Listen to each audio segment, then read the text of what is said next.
우리 함께 인사 나눕니다. 샬롬, 샬롬. 나라와 민족의 또 어려움을 타개할 선거가 또 다가옵니다. 여러분들 기도하면서 선거에 참여하시면 좋겠고요. 책임 있는 시민이 되어주시기를 부탁드리겠습니다. 오늘부터 다시 요한계시록 말씀으로 돌아갑니다. 마지막 때에 우리가 들어야 할 주의 음성을 더 크게 듣는 그런 시간 되면 참 좋겠습니다. 요한계시록 13장은 옛 뱀, 용이라 불리기도 하는 사탄이 바다와 땅에서 각각 짐승을 불러내서 그들과 연합하는 모습들을 우리에게 보여주는데요. 사탄은 바다에서 올라온 짐승과 땅에서 올라온 짐승과 함께 사탄의 삼위일체를 이루고서 하나님의 삼위일체에 도전하는 것을 우리가 보게 되지요. 하나님을 흉내내고 그 흉내냄을 통해서 사람들을 미혹하는, 사람들을 넘어지게 하는, 결국 생명책에 이름이 기록되지 못하도록 방해하는 그런 일들을 하게 되는 거예요. 여러분의 기억을 좀 되살려 보자고 하면 바다에서 올라온 짐승은 결국 로마 제국과 황제의 권력을 뜻합니다. 신성 모독의 이름을 새긴 7머리에 왕관을 썼고 또 10뿔을 가졌다 이렇게 하니까 결국 신을 자처하는 포악한 잔인한 권력자라는 것을 우리에게 보여주지요. 로마 제국 황제 중에서 최초로 교회를 핍박했던 자가 누구냐라고 하니까 하나님을 모독했던 황제는 바로 네로예요. 이후로 교회를 핍박하는 로마 황제가 등장할 때마다 사람들은 네로를 떠올렸습니다. 또 네로 같은 사람이 나타났구나. 이 표현을 네로가 다시 부활했다 이렇게 표현하기도 했어요. 여러분들 심보가 고약한 사람, 그래서 욕심이 많은 사람을 보면 누가 떠오릅니까? 누가 떠올라요? 옆 사람이 떠올리면 큰일 나는 거예요. 그렇죠? 실상 그런 사람이 기억난다 할지라도 그 이름을 말하면 안 돼요. 그렇죠? 관계의 평화를 위해서는 놀부다 이렇게 말씀하셔야죠. 자, 마찬가지 네로 교회를 핍박하고 하나님을 대적했던 상징적인 인물, 그 사람이 등장할 것이고 42달의 말세 때에 등장하는 모든 악한 사람을 대표하는 그런 상징적인 인물이 되죠. 이제 오늘 말씀은 사탄의 또 다른 조력자 중에 하나인 땅에서 올라온 짐승에 대해서 말씀해 주는데, 자, 요한계시록 13장 11절 같이 읽어보겠습니다. 시작. 내가 봄에 또 다른 짐승이 땅에서 올라오니 어린 양같이 2뿔이 있고 용처럼 말을 하더라. 아멘. 바다에서 올라온 짐승은 사나운 모습이었습니다. 그렇죠? 아주 사나운 짐승의 모습을 하고 있었는데 이제 땅에서 올라온 짐승은 좀 순해 보여요. 2뿔을 가진 어린 양 같다. 10뿔을 가지고 짐승처럼 생겼던 그 바다에 올라온 짐승과는 좀 다르게 2뿔을 가진 어린 양 좀 뭔가 순해 보이기도 하잖아요.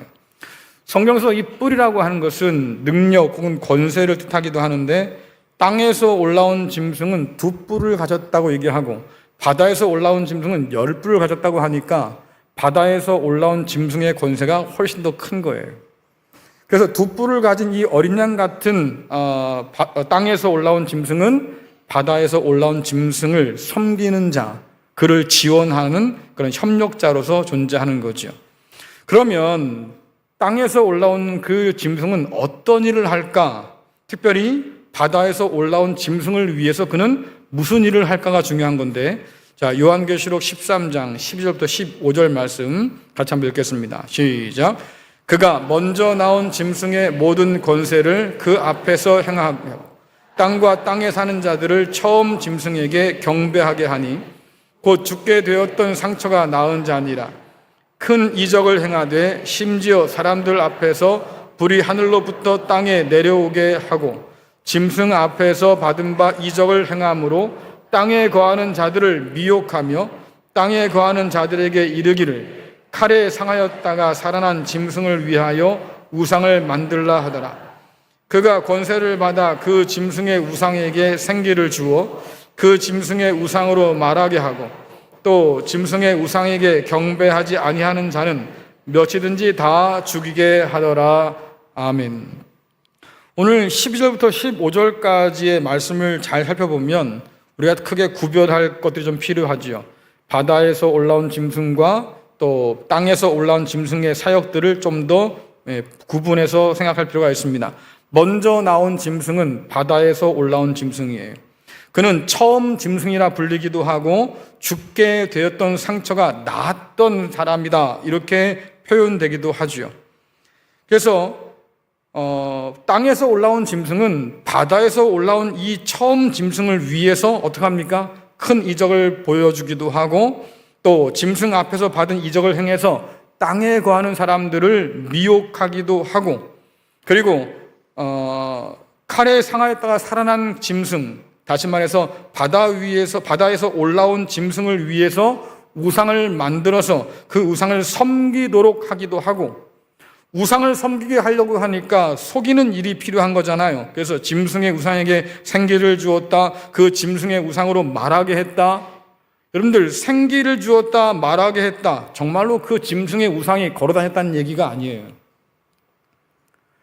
이방 종교들을 보면 사람들에게 신이 있다고, 자기들이 믿는 그 신이 있다고 속이기 위해서 몇 가지 마술이라든가 속임수를 사용하기도 합니다. 그 대표적인 것 중에 하나가 뭐냐면 복화술이에요. 여러분, 복화술이 뭔지 아시죠? 어린아이들하고 이렇게 뭐 동화 구연할 때 인형을 들고 나와가지고 이렇게 인형이 말하게 하잖아요. 옆에 있는 사람은 입이 그냥 가만히 있어요. 움직이지 않는단 말이에요. 하지만 누가 얘기하는 거예요? 애들은 그래요. 애들은 인형이 말을 한다, 살아있나 봐. 그건 애들이나 그렇지, 엄마 아빠들도 그거 보면서 정말 인형이 살아있네 이러면 큰일 나는 거예요. 하지만 그렇게 복화술을 통해서 짐승이 말하는 것처럼 보이게 하기도 하고요, 여러 가지 장치를 통해서 짐승이 움직이게 하기도 합니다. 사람들이 그 이면에 있는 것을 알지 못하니까 자꾸 속는 거예요. 자, 그것을 통해서 뭘 하냐고 하니까 짐승의 우상에게 경배하게 한다. 그리고 더 중요한 거, 경배하지 않는 사람은 몇이 되든 다 죽이게 하였다. 이 끔찍한 장면을 우리에게 보여주는 거죠. 그래서 바다에서 올라온 짐승을 경배한 것은 뭐냐라고 하니까 황제 숭배를 가리켜요. 그 당시에 로마 황제는 살아있는 신이라고 자신을 그렇게 주장했어요. 그래서 내가 곧 신이야, 내가 곧 하나님의 아들이야, 내지는 신의 아들이야, 이렇게 표현했던 사람들은 자기의 신상을 만들고 그것을 숭배하게 했습니다. 여러분, 옛날 다니엘 시대 때 말이죠, 느부갓네살 왕이 신상을 만들어 놓고 절하게 했잖아요. 절하지 않으면 어떻게 합니까? 풀무불에 던져 넣어버렸어요. 그러니 그게 두려워서라도 절을 할 수밖에 없는데, 그렇게 절하다 보면 결국 뭡니까? 느부갓네살의 그 권세 아래 무릎 꿇게 된다. 그래서 하나님께 돌려 마땅한 그 모든 표현들, 신성한 그 이름들을 다들 자기에게 갖다 붙였습니다. 존엄한 왕, 존귀한 누구 이런 식으로. 그래서 자기가 마치 신의 환생인 것처럼 그렇게 이야기해서 하나님께 돌려드릴 영광을 자기가 가로채고 그런 신성 모독의 죄를 범했다고 하는 거예요. 그래서 땅에 올라온 짐승은 이런 거짓된 황제 숭배 혹은 우상 숭배를 조장하고 부추기는 그런 부패한 종교 세력이었다라고 하는 거지요. 그리고 이런 세력들은 이미 교회 안에도 있어서 예수 그리스도를 섬기는 사람들에게 황제를 숭배하고 우상을 숭배도 괜찮다고 그들에게 부추겨주고 면죄부를 주어서 성도를 미혹했던 일들이 이미 일어나고 있었어요. 그래서 우리가 살펴봤던 요한계시록 앞쪽에 보면 이세벨이란 그런 여자 선지자가 나오기도 하고 니골고당이라는 사람들이 나오기도 하는데, 다 어떤 사람입니까? 우상과 함께 예수를 섬겨도 괜찮다고 말해준 사람들, 성도를 미혹해서 진리로부터 멀리 떨어지게 만든 사람들, 그들이 어디 있다고요? 교회 안에 있던 사람들이었다라고 하는 거죠. 그러니까 교회 안에서도 역시 바다에서 올라온 짐승과 연합한 자들이 있겠고, 결국 그들은 사탄에 속한 사람들이어서 성도를 미혹하는 일에 힘쓴 자들이다라고 분명히 이야기하고 있는 거예요. 누가 교회가 안전하다고 했습니까? 교회는 안전한 곳이 아니에요. 그리스도 예수의 품이 안전한 곳이고 하나님의 날개 그늘 아래가 안전한 곳이지 교회가 안전한 곳은 아니에요. 왜? 교회는 수많은 사람들이 모이고 각자의 생각을 주장하는 사람들이 생겨나기 시작하고, 복음이 아님에도 불구하고 이것이 마치 복음인 것처럼 그렇게 거짓으로 가르치는 사람들이 여전히 있어서 자칫하면 잘못된 가르침에, 잘못된 거짓에 빠질 수도 있는 위험이 있는 곳이다.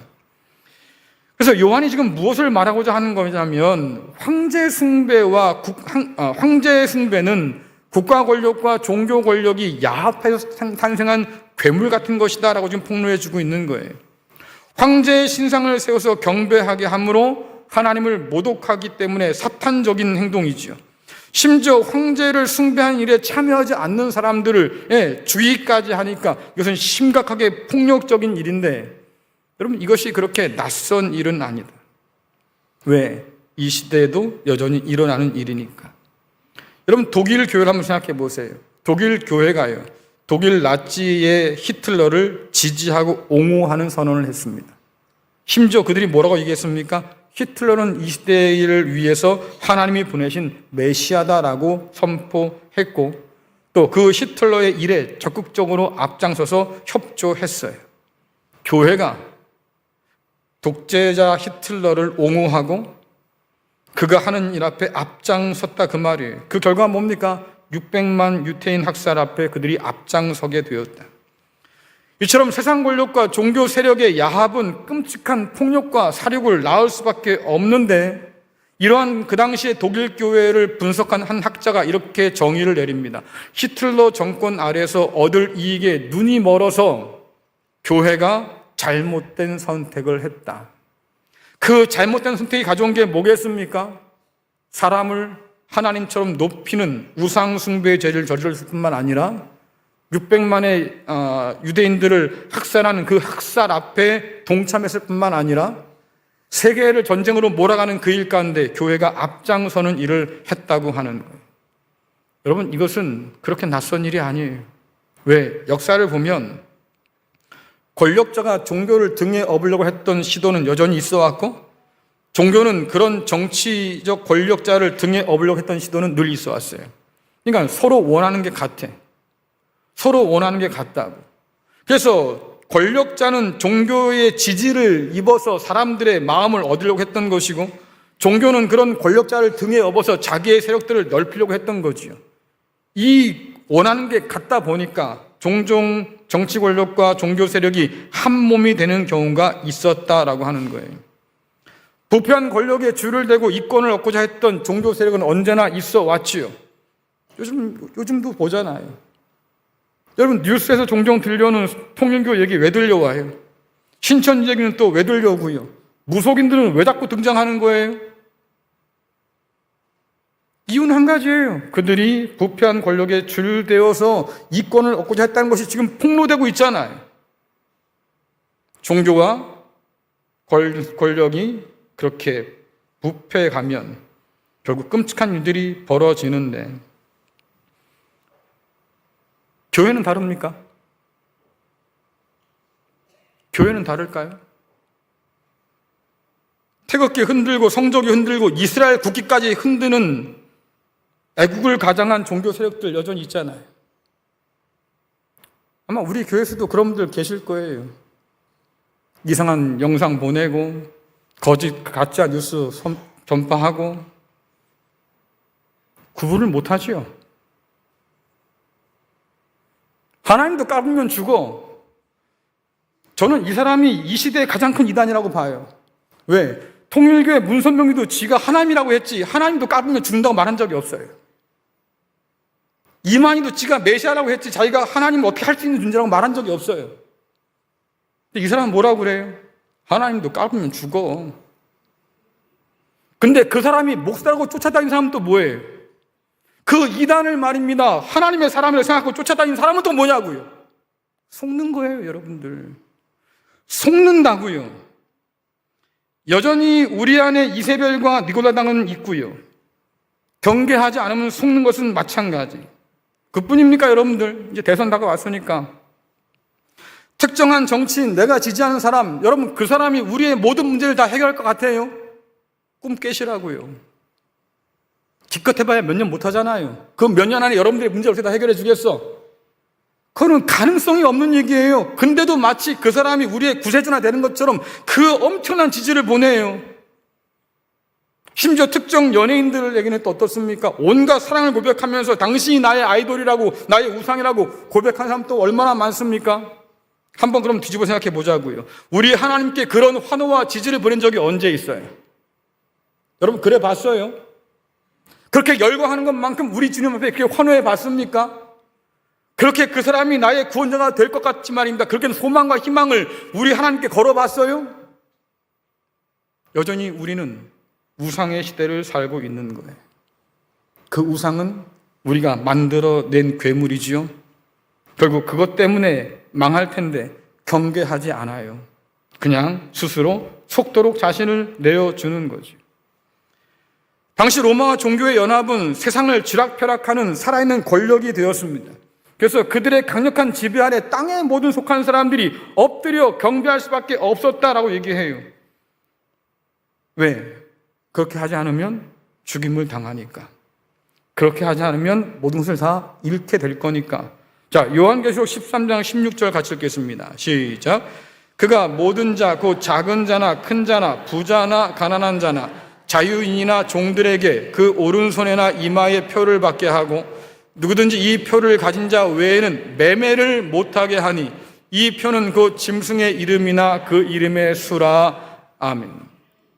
소아시아에 있는 7 도시에게 지금 보낸 편지니까, 그 당시에 살던 로마의 지배 아래 있던 여러 도시에 보낸 편지니까 한번 잘 생각해 보세요. 황제 숭배와 우상 숭배가 얼마나 깊이 그들의 삶 가운데 침투해 있는지 한번 보시라고요.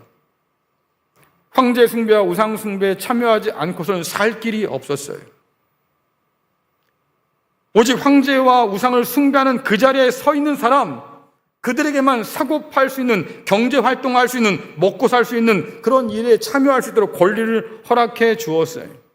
로마를 상대로 무역하는 도시들은 황제와 우상 숭배를 정치적 안정과 경제적 번영을 가져다 줄 수단으로 여겼고, 그 때문에 로마 황제에게 예배하면서 충성을 다 바친다고 맹세했지요. 뿐만 아니라 우상을 예배함으로 도시의 결속을 더 단단하게 가졌습니다. 그래서 우리는 황제에게 충성을 다하고 우리 우상을 섬기는 자들로서 허락된 그런 무역권을 가지고 우리는 무역해서 먹고 사는 사람들이야. 더 많은 부를 얻으려고 하면, 더 우리의 배가 부르려고 하면, 우리의 부가가치가 더 높아지려고 하면 결국 뭐예요? 로마 황제 앞에 절해야 되고 우리가 섬기는 우상을 섬겨야 돼요. 그런데 유일하게 그리스도 예수를 믿는 사람만 고개를 가로저었어요. 안 됩니다. 안 됩니다. 나는 예수를 버릴 수 없습니다. 거짓을 가르치던 그런 거짓 선지자들이 말입니다. 그들을 설득합니다. 괜찮다니까. 황제 앞에 절해도 괜찮아. 우상 앞에 절해도 괜찮아. 내 마음 가운데 예수만 있으면 그게 무슨 상관이냐. 그냥 그런 척 하는 거지. 하지만 신실한 사람들은 그것이 속이는 일을 알았단 말이에요. 안 됩니다. 거절했어요. 돌아온 게 뭡니까? 너희들은 반역자구나. 이 도시의 안녕과 번영을 원하지 않는, 오히려 위협하는 불순한 사람들이구나. 낙인을 찍혔어요. 결국은 죽임을 당했습니다. 가진 것을 모두 다 빼앗기고 쫓겨날 수밖에 없었어요. 여러분들 교회에 나오면서 말입니다. 심호흡을 하고 마음을 가다듬고 굳게 결심하며 웃는 분 계셔요? 예? 내가 교회를 나가려고 하면 많은 방해들이 있겠지만 내가 이 방해들을 다 극복하고 기어이 나는 교회 가서 하나님께 예배해야지, 이런 사람 있어요? 그냥 왔어요. 아무도 방해받지 않았어요. 여러분이 예배할 때 포기한 건 딱 한 가지밖에 없어요. 아침잠을 포기하고 왔지요. 그 외에 뭘 더 포기했지요? 목숨 걸었나요? 그 시대에 예수 믿는 사람들은 목숨을 걸었고 모든 것을 잃을 각오를 해야 했고, 가난하게 되어야 했고, 사랑하는 가족과 헤어져야 했고, 심지어 짐승의 밥이 되고, 기름을 묻혀서 말입니다. 불을 붙여서 사람을 횃불 삼는 그 끔찍한 일들을 겪어야만 했다, 그 말이에요. 그럼에도 불구하고 나는 황제 앞에, 우상 앞에 절할 수 없다고 주장했던 사람들. 오늘 우리는 얼마나 예수를 쉽게 믿는다고 말할까? 넓은 길을 걸어가면서도, 넓은 문으로 들어가면서도 우리는 예수를 믿는 거라고 스스로 착각하며 사는 것은 아닐지 오늘 말씀이 우리에게 도전해 주는 거예요.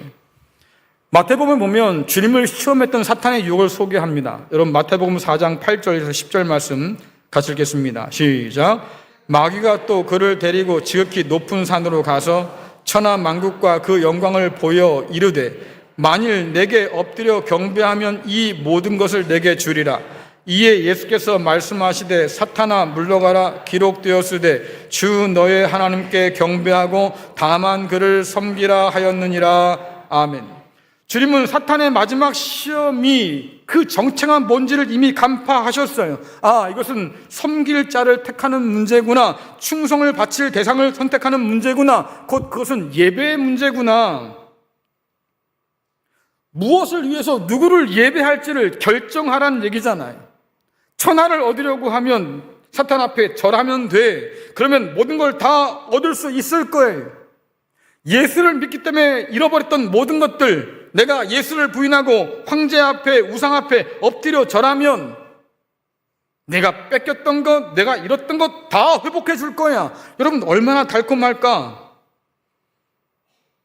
로마 제국 아래 살아야 했던 성도들이 직면한 유혹이 바로 그런 거지요. 괜찮아. 우상 앞에 절하고 살아도, 황제 앞에 절하고 살아도 괜찮아. 그들을 예배하면서도 예수를 놓지 않으면 돼. 이런 달콤한 이야기에 얼마나 많은 사람들이 속아 넘어갔냐 그 말이에요.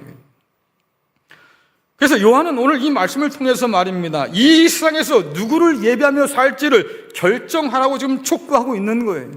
스스로 자신을 높여서 신의 아들로 행세하는 로마 황제를 따라서 사탄 앞에 절하며 살 거냐, 아니면 하나님의 아들로 십자가에 오르신 그 주님을 따라 살 거냐 결정해라 그 말이죠. 짐승의 표를 받아 살 거냐, 아니면 하나님의 인을 받아 살 거냐. 여러분들 하나님의 인을 받은 사람은요 핍박받아요, 고난받아요. 왜? 세상에게 속한 사람이 아니기 때문에 세상이 너희를 미워할 거라고 이미 주께서 말씀하셨거든요. 땅에 속한 사람이 황제와 우상을 예배할 때 하늘에 속한 사람은 오직 보좌 위에 좌정하신 하나님과 어린 양만 예배하도록 부름받은 거잖아요. 여러분 저와 여러분은 생존을 위해서 부름받은 사람이 아니에요. 하나님의 영광을 위해서 부름받은 사람이지요. 그러니 섬길 자가 누구인지 분명해야 할 텐데 그 당시에 많은 사람들이 혼돈에 빠졌어요. 왜? 미혹하는 영들이 활동하고 있었거든요.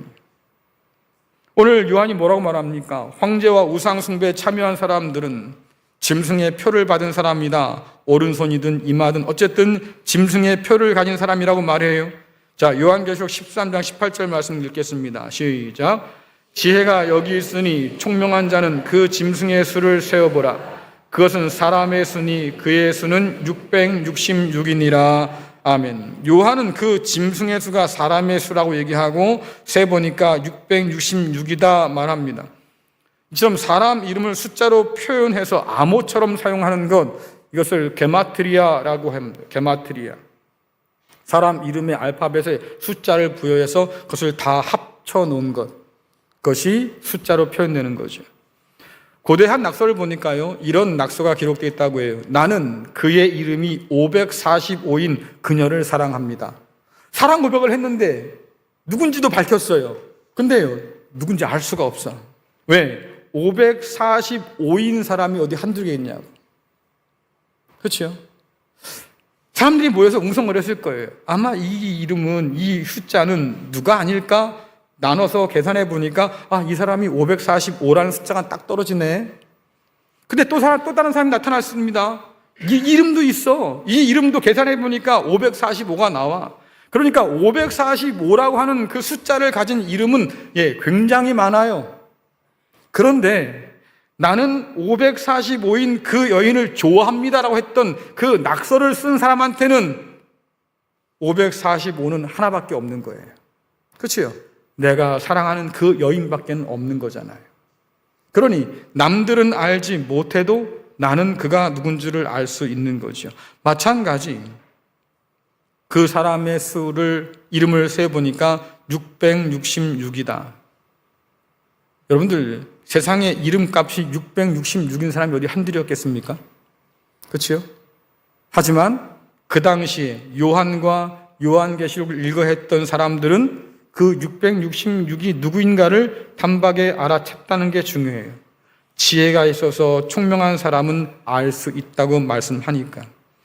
그러면 요한이 말한 666은 도대체 누구였을까? 이게 가장 큰 관심사인데 시한부 종말론을 주장하는 사람들은 이 시대의 666이 누구냐를 자꾸 찾아요. 그래서 특정한 어떤 힘이 있는, 권세 있는 그런 어떤 인물을 가지고 이 사람이 이 시대 666이다 뭐 이렇게 얘기하는데, 여러분들 아까도 말씀드렸잖아요. 666의 이름값을 가진 사람은 너무나 많다고. 그 중에 누구를 특정하는 건 쉽지 않은 일, 불가능한 일인데, 성경이 중요한 건 뭐냐면 우리 시대의 666이 누구냐가 중요한 게 아니고 이전에 요한 시대 때 이 사람이 도대체 누구냐라고 하는 거지요. 가장 강력한 유력한 후보자는 누굽니까? 교회를 핍박하고 모든 황제들을 대표하는 상징적 인물, 바다에서 올라온 짐승이라 불렸던 바로 그 사람, 네로 황제예요. 네로 케사르. 이것을 숫자를 해서 더해보면 666이 나와요.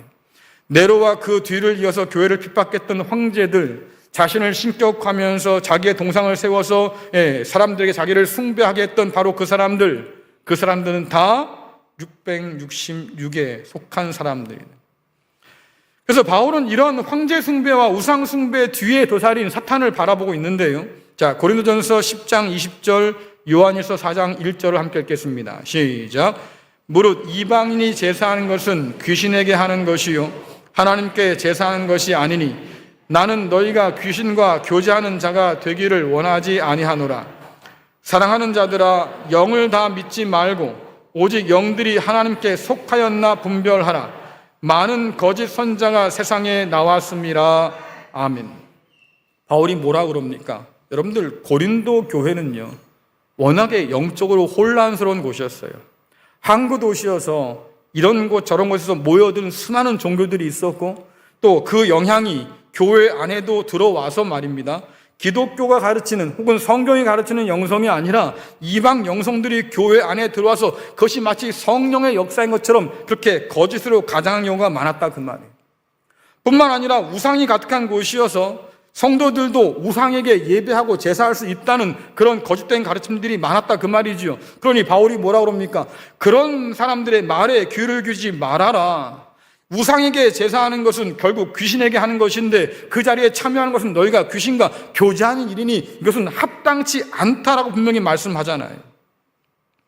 다시 말씀드리면 우상과 황제를 섬기는 것은 곧 사탄을 섬기는 일이에요. 우리가 아까 봤잖아요. 용과 바다에서 올라온 짐승과 땅에서 올라온 짐승이 삼위일체를 이루었다. 결국 그들이 하는 일이 뭐겠습니까? 사탄 앞에 경배하고 하나님의 경배를 가로채는 일이에요. 사람들을 미혹해서 하나님의 백성들을 실족하게 만들고 우상 앞에 절하게 만들어서 그들을 믿음에서부터 떠나도록 하는 사람들이잖아요. 그러니까 이런 귀신과 교제하는 자가 되지 않기를 원한다고 하면 여러분들이 분별할 지혜가 필요하다. 그래서 뭐라고 그래요? 요한이 분별의 지혜를 가진 사람을 총명한 자라고 불러요. 그리고 요한 1서에서 뭐라고 말합니까? 분별의 지혜를 가진 사람은 영을 다 믿지 않아요. 교회 공동체 안에 이미 거짓된 영들이 역사해서 성도를 미혹하고 있으니 아무 영이나 믿지 말고 그 영이 하나님께 속한 것인지 한번 살펴봐라 라고 분명히 얘기하잖아요. 왜 이런 얘기를 했을까? 여러분, 거짓 영은 그 거짓을 통해서 우리의 분별력을 흐려놔요.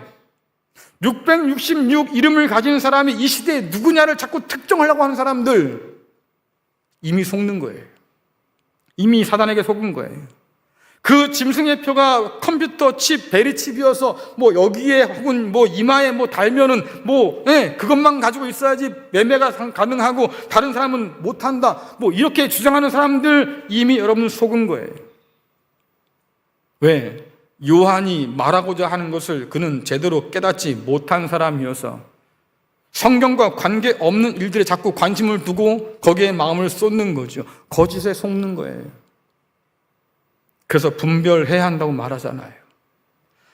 바울은 사탄이 빛의 천사로 가장한다, 그러니 이것이 이상한 일이 아니고 사탄의 일꾼들도, 거짓 사도들도 결국 자기를 의의 일꾼으로 가장한다고 분명히 경고합니다. 여러분, 고린도후서 11장 13절 14절 같이 읽겠습니다. 시작. 이런 사람들은 거짓 사도들이며 속이는 일꾼들이며 그리스도의 사도들인 것처럼 가장하는 사람들입니다. 이런 것에 대해 놀랄 것이 없습니다. 그것은 사탄도 자신을 빛의 천사로 가장하기 때문입니다. 아멘. 왜 여러분들이 분별해야 합니까? 왜 우리가 뱀처럼 지혜로워야 합니까? 분별하기 때문이에요. 자칫하면 사단에 속고 거짓에 속기 때문이지요. 어떤 분이 댓글 하나 올렸어요. 제가 그것을 보고 참 가슴이 많이 아팠는데, 제 설교가 바울 설교와 다르대요. 강의 같대요. 감동이 없단 말이겠지요. 근데 참 재밌는 건 뭐냐면, 그분은 바울 설교를 들어봤을까요? 그 2000년 전에 그분을 어떻게 그걸 들어봤을까 싶은데, 물론 제 바람과 달리 제 설교에 모든 분들이 다 공감하거나 은혜를 받는다고 하는 것은 생각하지 않아요. 그건 불가능한 일이니까. 저는 그런 것에 별로 욕심이 없어요.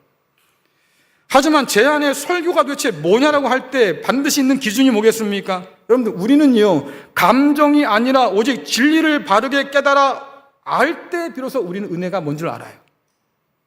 여러분, 감정에 속지 마세요. 감정이 다가 아니에요. 뭐 감동적이었어요. 그게 여러분의 구원과 무슨 상관이 있어요?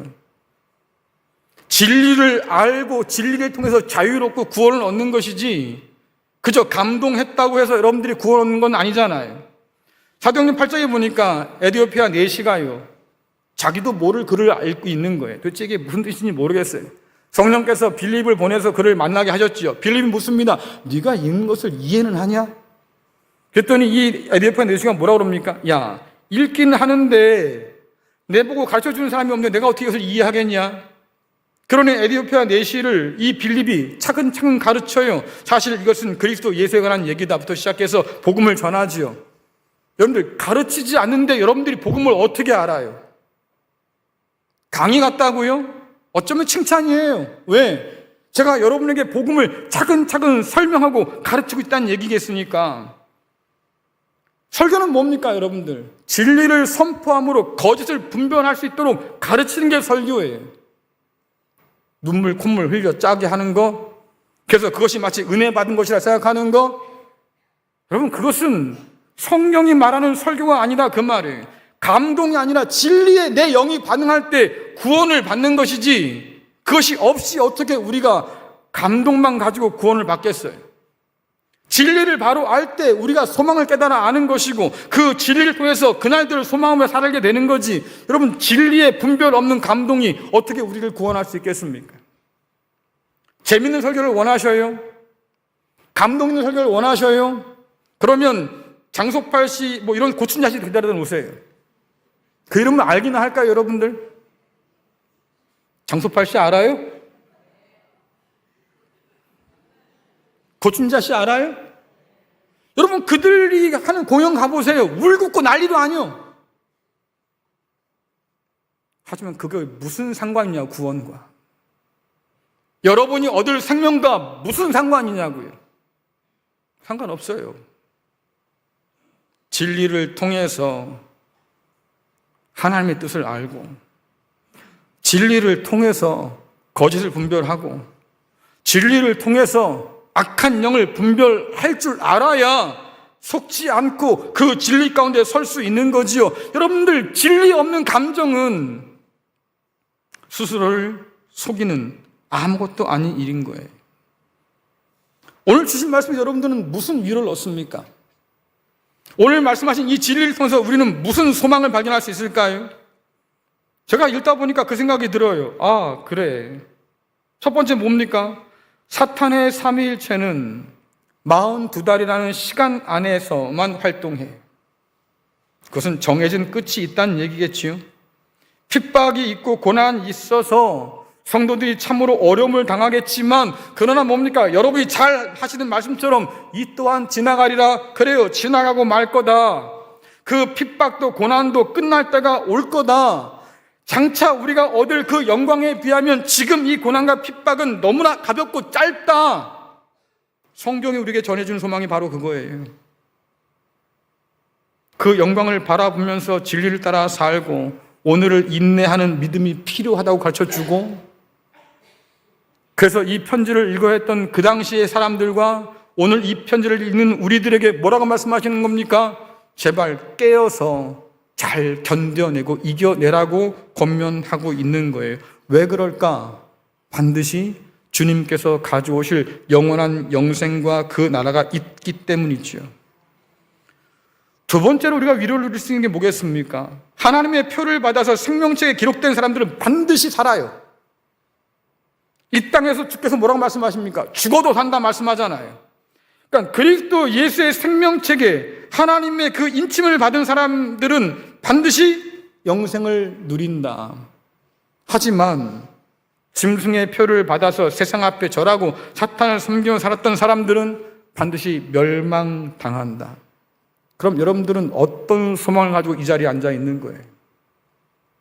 다시 오실 주님께서 가져오실 그 나라, 그 생명을 바라보면서 내가 오늘 하나님의 인침받은 사람으로, 어린 양의 생명책에 기록된 사람으로, 그래서 반드시 주님께서 가져다 주실 그 기쁨의 나라를 맛볼 수 있는 사람으로 내가 오늘 살아갈 수 있다는 거잖아요. 세상이 아무리 불공평하고 아무리 세상이 내게 고난과 고통뿐이라 할지라도, 그러나 오늘 내가 즐거이 걸어갈 수 있는 이유는, 주님과 함께 그 길을 걸어갈 수 있는 이유는 다른 게 아니에요. 주님께서 반드시 나를 건져주실 것이기 때문에. 그러니 요한이 말한 것처럼 오늘 나는 무엇을 위해서 누구를 섬길지를 한 번쯤은 더 깊이 생각해 보라고 하는 거예요. 제째는 뭐겠습니까? 우리에게 주신 위로와, 그것은 우리에게는 가짜를 분별할 지혜가 이미 주어졌어요. 여러분들이 몰라서 당하는 게 아니에요. 알면서도 당하는 것은 주님께서 가주신 그 진리로 말미암아서 그 길을 따라 걷기를 부담스러워하고 불편하게 생각하니까, 세상 사람들이 걷는 것처럼 더 넓은 길, 더 넓은 문이 더 좋아 보이니까 진리를 포기하거나 그냥 뒤로 던져버렸기 때문에 속아 넘어가는 것이지, 이미 성경은 우리가 구별할 수 있는, 분별할 수 있는 지혜를 얻었다고 말씀하셔요.